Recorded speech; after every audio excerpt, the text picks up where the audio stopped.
What's your name? I'm Raj. Where are you from? I'm from India and let me give the definition of friends మనం చాలా clear గా western accents English మాట్లాడితే మనల్ని చాలా తెలివైన వాడు అంటారు. Facebook and YouTube. That is possible, very possible, and I'm also going to show you how to make. కానీ మనం ఇంగ్లీష్ తో పాటు మన సొంత భాష అయిన తెలుగు కూడా కలిపి మాట్లాడితే నవ్వు వచ్చేలా ఉంది అంటారు. 40 డిగ్రీల వేడిలో కోటు టై వేసుకుంటే మనల్ని ఒక మోడర్న్ మ్యాన్ అంటారు. కానీ కుర్తా లేదా పంచె వేసుకుంటే ఇది చాలా ఓల్డ్ ఫ్యాషన్ అని అంటారు. అసలు మనుషులు ఎందుకు ఇలా ఉంటున్నారు? మనమే మన మూలాలని తక్కువగా చూస్తున్నామా? మనం పుట్టిన నేల మీదే మనకింత కోపమా? మనం ఏం చేస్తున్నాం? పాశ్చాత్యాన్ని ప్రేమిస్తున్నామా లేక మన ఆత్మవిశ్వాసాన్ని తాకట్టు పెడుతున్నామా? ఇదేమి నిన్ను నన్ను చూసి అడిగే ప్రశ్న కాదు. ఇది మనమంతా ఒకసారి లోతుగా ఆలోచించాల్సిన విషయం. మన రోజువారీ జీవితం చూసినప్పుడు ఇదే నిజం తెలుస్తుంది. అదేంటంటే మన దేశంలోని పండుగల గురించి తెలియకపోయినా మనం హలోవిన్ పండుగను ఘనంగా జరుపుకుంటాం. బర్గర్లు తినడంపై గర్వపడతాం. కానీ మనం ఆహారాన్ని చేతులతో తినడాన్ని మోడర్న్ గా లేదని భావిస్తాం. నెట్ఫ్లిక్స్ లో వచ్చే వెబ్ సిరీస్ ని పొగుడుతాం. కానీ మన తెలుగు వెబ్ సిరీస్ ని క్రింజీ అని అంటాం. పాఠశాలలో తెలుగు లేదా హిందీ మాట్లాడినా దాన్ని తప్పుగా భావించి శిక్షిస్తాం. అసలు ఎందుకు? ఎందుకంటే వాళ్ళు మనకి ఒకటే చెప్పారు, ఇంగ్లీష్ అంటే మేధస్సు అని. మరియు మనం దీన్ని అంతగా నమ్ముతున్నాం. ఫలితంగా మన సొంత సంస్కృతిని చూసి నవ్వుకుంటున్నాం. నిజానికి ఇది మన అభిప్రాయం కాదు. ఇది మన మనస్సుకు ఒక ఎన్కోడెడ్ ప్రోగ్రామ్ మాత్రమే. అయితే ఫ్రెండ్స్, ఇది యాదృచ్ఛికంగా జరగలేదు. ఇది 200 సంవత్సరాల పాటు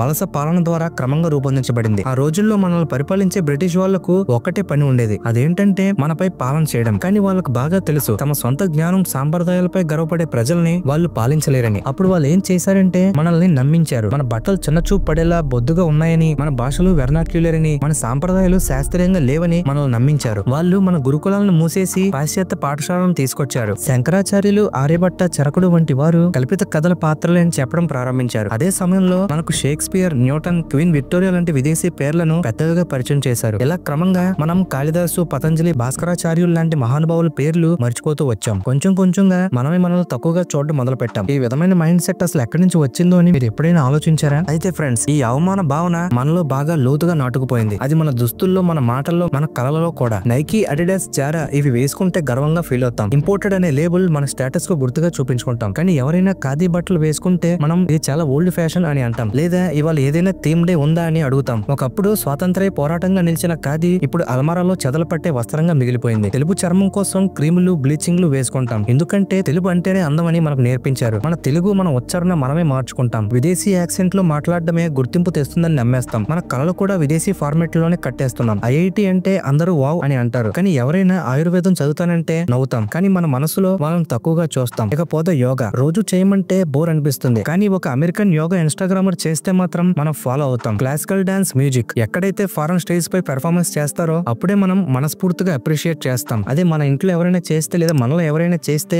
దీన్ని టైం వేస్ట్ అని డిస్మిస్ చేస్తాం. ఇది పక్కా మర్చిపోవడమే కాదు, మన మూలాలను మనమే తిరస్కరించడం, మనమే మన సంస్కృతి గురించి సిగ్గుపడడం, మనమే మన ఆటను మర్చిపోయి విదేశీ స్క్రిప్ట్ లో పాత్రలు పోషించడం. మనం మనులను వదిలేసి మహాదీపాలను వెంబడిస్తున్నాం. కానీ ఇక్కడే ఒక మలుపు ఉంది. మనల్ని ఆకట్టుకునే వెస్ట్రన్ ప్రపంచం ఇప్పుడు వాళ్ళు మన దగ్గరికి తిరిగి వస్తున్నారు. ఒకసారి అమెరికన్లను గమనించండి. వారు యోగాను ఆచరిస్తున్నారు. యూరోపియన్లు వేద గ్రంథాలను చదవడానికి సంస్కృతాన్ని నేర్చుకుంటున్నారు. పెద్ద ఫార్మా కంపెనీలు ఆయుర్వేద ఔషధాలపై పేటెంట్లు తీసుకుంటున్నాయి. సిలికాన్ వ్యాలీ బిలియనీర్స్ విపస్యని చేస్తున్నారు. ఓం అనే మంత్రాన్ని జపిస్తున్నారు. కానీ అదే సమయంలో మనం ఏం చేస్తున్నాం ఒకసారి గమనించండి. ఇన్స్టాగ్రామ్ స్క్రోల్ చేస్తూ నేనేం స్పిరిచువల్ కాదు బ్రో, నేను చాలా చిల్ గా ఉంటానంటూ మన మూలాల నుంచి తప్పించుకుంటున్నాం. ఒకసారి విదేశీయులను గమనించండి. వాళ్ళు చాలా తెలివిగా ఆలోచిస్తున్నారు. వాళ్ళు 2 ప్రపంచాల నుండి ఉత్తమమైన వాటిని ఎంచుకుని తమదిగా చేసుకుంటున్నారు. కానీ మనం మాత్రం దాని విరుద్ధంగా ప్రవర్తిస్తున్నాం. 2 సంస్కృతుల్లోనూ చెత్తదైన భాగాలను పట్టుకుంటున్నాం. నిజం చెప్పాలంటే పాశ్చాత్య సంస్కృతి నుండి నేర్చుకోవాల్సినవి చాలా ఉన్నాయి. అవి శాస్త్ర విజ్ఞానం, వ్యవస్థల ఆవిష్కరణలు. అవి నేర్చుకోవడంలో తప్పే లేదు. కానీ మనం ఏం చేస్తున్నాం అంటే ప్రతిదీ కాపీ చేస్తున్నాం. వారి దుస్తుల నుండి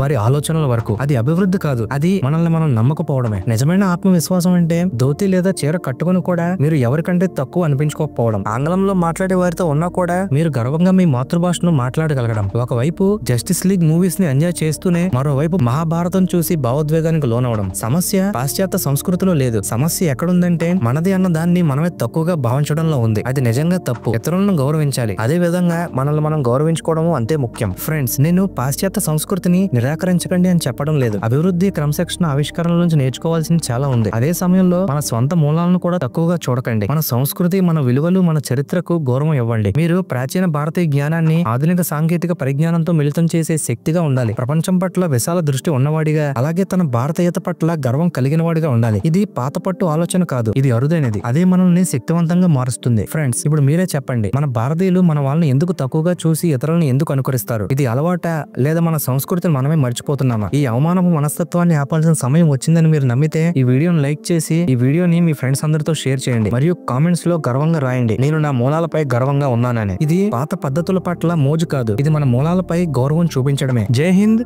జై అఖండ భారత్.